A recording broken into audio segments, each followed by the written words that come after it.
October 27, 1962, a Soviet submarine, out of contact with Moscow for days, is trapped underwater by American depth charges. Its captain believes World War III has already started on the surface. He has the authority to fire a nuclear torpedo.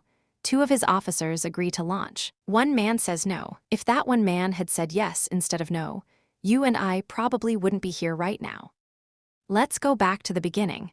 It's the summer of 1962. The Cold War is already 10 years old.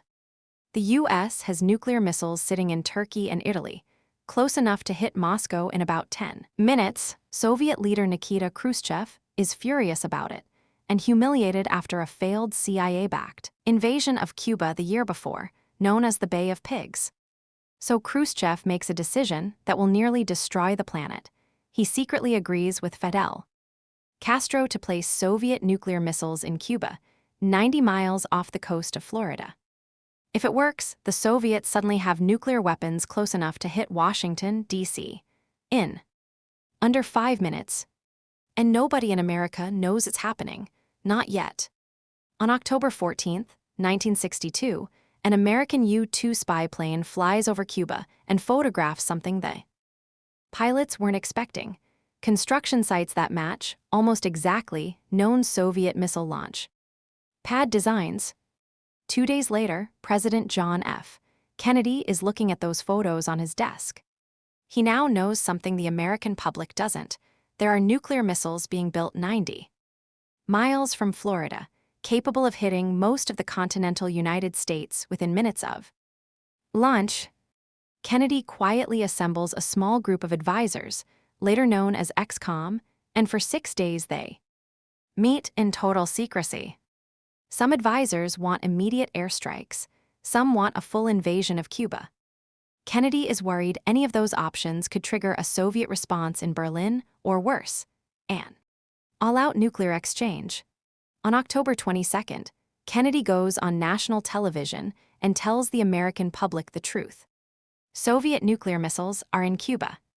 And instead of launching an invasion, he announces something new: a naval quarantine. American warships will block any Soviet vessel from reaching Cuba. It's a deliberately careful word. A blockade is technically an act of war. A quarantine is not. Kennedy is trying to leave Khrushchev a way out without either side losing face. Across America, people start buying canned food. Schools run nuclear drills. For the first time since the atomic bomb was invented, ordinary families genuinely believe they might not survive the week. By October 24th, Soviet ships carrying more missile equipment are steaming straight toward the quarantine line, and American warships are waiting for them. Secretary of State Dean Rusk later describes the moment perfectly. "We're eyeball to eyeball, and I think the other fellow just blinked." At the last possible moment, most of the Soviet ships slow down or turn back. But the crisis isn't over. It's about to get far worse. October 27th. Historians now call it Black Saturday, the single most dangerous day of the Cold War. That morning, an American U-2 plane is shot down over Cuba by a Soviet missile crew, acting without direct authorization from Moscow. The pilot, Major Rudolph Anderson, is killed. Kennedy's advisors are now telling him this means war. And underwater, near the quarantine line, that Soviet submarine we opened with B-59 is being hunted. American ships are dropping practice depth charges to force it to surface. The crew inside has no idea these are just warning signals. They've had no contact with Moscow for days. The temperature inside the sub is over 100 degrees. The captain, believing war has already broken out above them, orders a nuclear torpedo prepared for launch. Under Soviet protocol, a launch needs agreement from all 3 senior officers on board. The captain says yes, the political officer says yes. The third man is a flotilla commander named Vasily Arkhipov. He refuses. He argues the captain down, insists they surface instead and await orders. The submarine surfaces. No torpedo is fired. Vasily Arkhipov is, quite possibly, the single most important person in the history of the 20th century that almost nobody has ever heard of. Behind the scenes, Kennedy's brother Robert secretly meets with the Soviet ambassador and offers a quiet deal.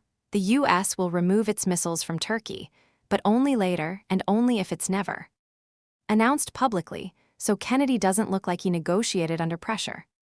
On October 28th, Khrushchev announces on Radio Moscow that Soviet missiles will be withdrawn from Cuba.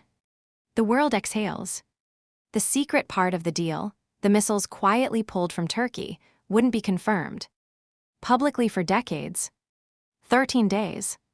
One misread signal, one panicked officer, one different vote in that submarine, and history could have ended differently for all of us. Vasily Arkhipov died in 1998. He never sought recognition for what he did.